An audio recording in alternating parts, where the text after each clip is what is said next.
மஞ்சள் பூசணிக்காயை வச்சு இவ்வளவு டேஸ்ட்டாக செய்ய முடியுமா? ரொம்பவே புதுமையான முறையில் அருமையான ஆரோக்கியமான ரெசிபிங்க.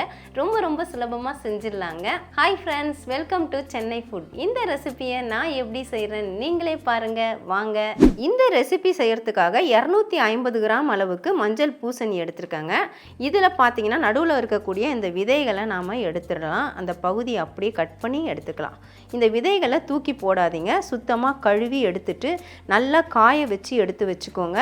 காஞ்ச பிறகு அந்த விதைகளை நல்லா பவுடர் பண்ணிடுங்க. நீங்கள் பால் குடிக்கும் பொழுது அதில் அந்த விதைகளை போட்டு குடிச்சிட்டு வந்தால் நம்மளுடைய இருதயம் பலப்படும், அதாவது ஹார்ட் நல்லா பலப்படும். அதுக்காக தான் நான் எடுத்து வச்சுக்க போகிறேன். அந்த விதைகளை நான் தூக்கி போட போகிறதில்ல.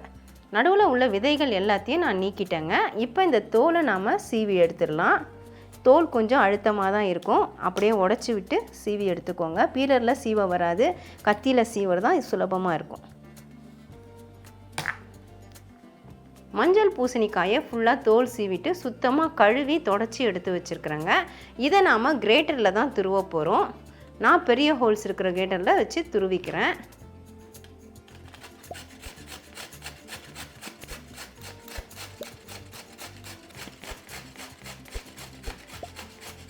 நாம் எடுத்த மஞ்சள் பூசணிக்காய் துண்டை ஃபுல்லாக நான் துருவி எடுத்துட்டேங்க. இந்த மஞ்சள் பூசணிக்காயை அரசாணிக்காயின்னு சொல்லுவாங்க, பரங்கிக்காயின்னு சொல்லுவாங்க. இதில் நீர் சத்தும் நார் சத்தும் நிறைஞ்சிருக்குதுங்க. மலச்சிக்கல் பிரச்சனை வராமல் தடுக்கும். இப்போ ஃபுல்லாகவே துருவி எடுத்தாச்சு. ஸ்டவ் ஆன் பண்ணிவிட்டு ஸ்டவ்வில் பேன் வச்சுருக்கேங்க. 1 டேபிள் ஸ்பூன் அளவுக்கு நெய் சேர்த்து விட்டுக்கலாம். உங்களுக்கு நெய் வேண்டாம்னா எண்ணெய் சேர்த்துக்கோங்க, நல்லெண்ணெய் சேர்த்துக்கோங்க. இப்போ நாம் துருவி வச்ச இந்த மஞ்சள் பூசணிக்காய் அதை இதில் சேர்த்துக்கலாம்.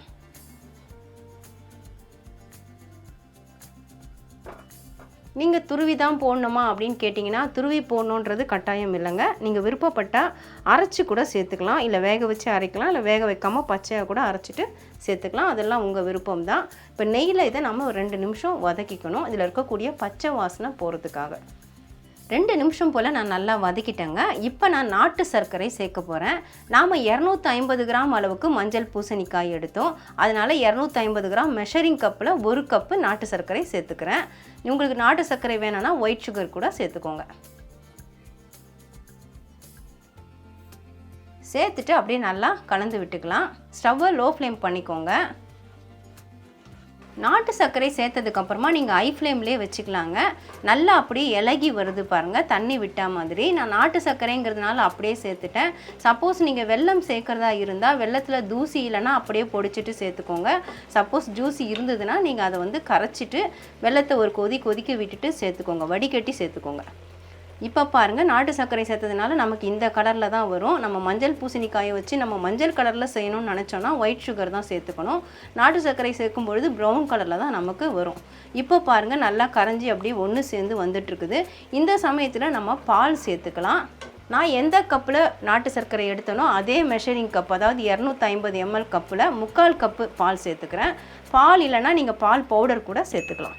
இதை சேர்க்கறதுனால டேஸ்ட் ரொம்பவே நல்லா இருக்குங்க. இதில் நம்ம மஞ்சள் பூசணிக்காயில் பார்த்தீங்கன்னா நிறைய சத்துக்கள் இருக்குதுங்க. விட்டமின் ஏ இருக்குது, பிசி, இது மாதிரி நிறைய சத்துக்கள் இருக்குது, சிடி இது மாதிரி. அது மட்டும் இல்லாமல் பொட்டாசியம், மக்னீஷியம், கால்சியம் இந்த மாதிரி சத்துக்களும் நிறைஞ்சிருக்கு. பி காம்ப்ளெக்ஸும் நிறைஞ்சிருக்குது.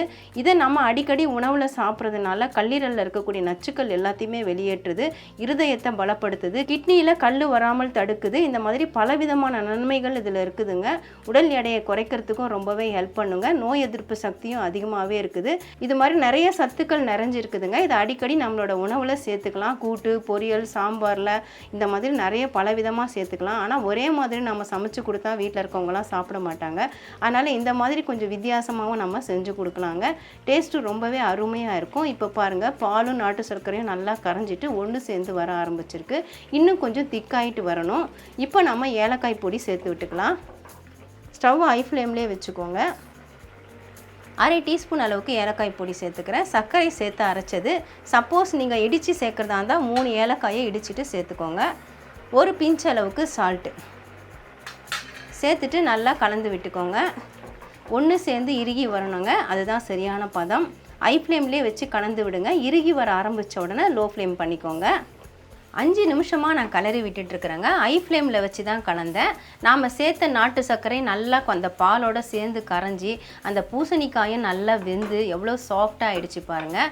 பேனில் ஒட்டாமல் நல்லா ஓடுது பாருங்கள். இப்படி கரண்டியை வச்சு தள்ளினா அப்படியே நல்லா ஓடுது. அந்த அளவுக்கு ஒட்டாமல் பதத்துக்கு வந்திருக்கு. நம்ம நெய் பார்த்தீங்கன்னா ஒரே ஒரு டேபிள் ஸ்பூன் தான் நான் சேர்த்தேன். இப்போ கடைசியாக மறுபடியும் ஒரு டேபிள் ஸ்பூன் நான் நெய் சேர்த்துக்கிறேன். உங்களுக்கு வேணும்னா சேருங்க, இல்லைனா நீங்கள் அதை அவாய்ட் பண்ணிக்கலாம். எனக்கு வந்து நெய் ஃப்ளேவர் பிடிக்கும். அதனால் கடைசியாக நம்ம சேர்த்துட்டு நம்ம நல்லா கிளறி இறக்கும் பொழுது நல்ல மணமாக இருக்கும். அதுக்காக தான் சேர்க்குறேன். மொத்தமே பார்த்தீங்கன்னா 2 டேபிள் ஸ்பூன் தான் நாம் நெய் சேர்த்துருக்கோம். கூடவே பார்த்தீங்கன்னா இதில் சேர்க்கறதுக்காக வெள்ளரி பருப்பு எடுத்து வச்சுருக்காங்க. அதுதான் நான் இதில் சேர்க்குறேன். நீங்கள் விருப்பப்பட்ட எந்த நட்ஸு வேணும்னாலும் நீங்கள் சேர்த்துக்கலாம். சேர்த்துட்டு நல்லா இப்போது கலந்து விட்டுக்கலாம். ஸ்டவ்வை நான் இப்போ லோ ஃப்ளேம் பண்ணிட்டேங்க. ஏன்னா நமக்கு நல்லா சரியான பதத்தில் இறுகி வந்துடுச்சு. இதை நல்லா மிக்ஸ் பண்ணணும், அவ்வளோதான். இன்னும் ஒரு நிமிஷம் போல் நம்ம கலக்கிற மாதிரி இருக்கும். நெய்யும் வெள்ளரி பருப்பும் சேர்த்துட்டு 1 நிமிஷம் கலந்தா போதும்னு சொல்லியிருந்தேன். பாருங்கள், 1 நிமிஷம் கலந்தாச்சு. அந்த நெய்யை வந்து அந்த மஞ்சள் பூசணிக்காய் வந்து அப்படியே நல்லா உறிஞ்சி எடுத்துரும். அது மாதிரி நல்லா ஒன்று சேர்ந்து வந்துருச்சு பாருங்கள். இந்த பதத்தில் தான் நமக்கு வரணும். எல்லாம் ஒன்று சேர்ந்து வரணும். அப்படி எடுத்தால் எடுக்க வருது, விழற அளவுக்கு இருக்குது. இந்த பதம் நமக்கு கரெக்டாக இருக்கும். இப்போ நான் ஸ்டவ் ஆஃப் பண்ணிக்கிறேன். இதை நீங்கள் வேறு ஒரு பவுலுக்கோ இல்லை பிளேட்டுக்கோ மாற்றிக்கலாம். நல்லா ஆற விட்டுட்டு மாற்றுங்க. அவ்வளோதான் ஃப்ரெண்ட்ஸ், மஞ்சள் பூசணிக்காயை வச்சு அருமையான அல்வா செஞ்சிட்டோம். நீங்கள் என்ன இதுக்கு தான் இவ்வளோ பில்டப் கொடுத்தீங்கன்னா அப்படின்னு கேட்பீங்க. நார்மலாக மஞ்சள் பூசணிக்காயை வச்சு நம்ம பொரியல் கூட்டு செய்வோங்க, இல்லைனா சாம்பாரில் சேர்த்து சாப்பிடுவோம். ஆனால் அப்படி செஞ்சு கொடுத்தா குழந்தைங்க சாப்பிட மாட்டாங்க. ஒயிட் சுகர் போட்டு அல்வா செஞ்சால் அது ஆரோக்கியமானதும் கிடையாது. அதனால தான் நான் நாட்டு சர்க்கரை போட்டு செஞ்சுருக்கிறேன். நாட்டு சர்க்கரை போட்டு செய்கிறது வந்து நம்மளுக்கு ஆரோக்கியம் தாங்க. அதில் செஞ்சு சாப்பிட்லாம். ரொம்பவே ஹெல்த்தியான ரெசிபி தான். டேஸ்ட் இப்போ எப்படி இருக்குன்னு பார்த்துடலாமா? நான் ஆரம்பத்திலே சொல்லியிருந்தேன் நாட்டு சர்க்கரை போட்டால் ப்ரௌன் கலரில் தான் வரும்னு சொல்லிட்டு. ஆனால் இது சொன்னாதாங்க தெரியும் மஞ்சள் பூசணிக்காய் அல்வான்னு சொல்லிட்டு, இல்லைனா கண்டுபிடிக்கவே முடியாது. இப்போ டேஸ்ட் எப்படி இருக்குன்னு பார்க்கலாம். நல்லா இறுகி வந்திருக்கு பாருங்கள். இதை வந்து நம்ம பீஸாக கூட போடலாங்க. நல்லா பிளேட்டில் ஒரு குடியான பிளேட்டில் நெய் தடவிட்டு பரப்பி விட்டுட்டு துண்டுகளாக கூட போட்டு எடுக்கலாம்.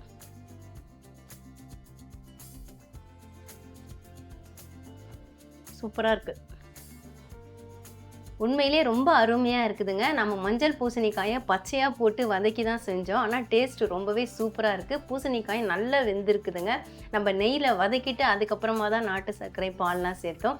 இனிப்பு எனக்கு கரெக்டாக இருக்குதுங்க. நம்ம 250 கிராம் மஞ்சள் பூசணிக்காய்க்கு 250 கிராம் நாட்டு சர்க்கரை சேர்த்துருந்தோம். கூடவே பால், ஏலக்காய் பொடி எல்லாமே சேர்த்ததுனால ஓவராலாக பார்க்கும்பொழுது டேஸ்ட் அருமையாக அட்டகாசமாக இருக்குதுங்க. கண்டிப்பாக நீங்களும் ட்ரை பண்ணி பார்க்கலாம். இப்படி செஞ்சால் குழந்தைங்க கொஞ்சம் கூட மிச்சம் வைக்காமல் சாப்பிட்ருவாங்க. அவ்வளோ டேஸ்ட் அருமையாக அட்டகாசமாக இருக்குது. கண்டிப்பாக நீங்கள் ட்ரை பண்ணி பாருங்கள் ஃப்ரெண்ட்ஸ். ட்ரை பண்ணி பார்த்துட்டு எப்படி இருந்து எனக்கு கமெண்ட் பண்ணுங்கள். மறக்காமல் நம்ம சேனலை சப்ஸ்கிரைப் பண்ணிக்கோங்க, லைக் அண்ட் ஷேர் பண்ணுங்கள். இதோட இந்த வீடியோவை நான் முடிச்சுக்கிறேன். மறுபடியும் இன்னொரு வீடியோவில் உங்களை சந்திக்கிறேன். Bye guys. Bye bye.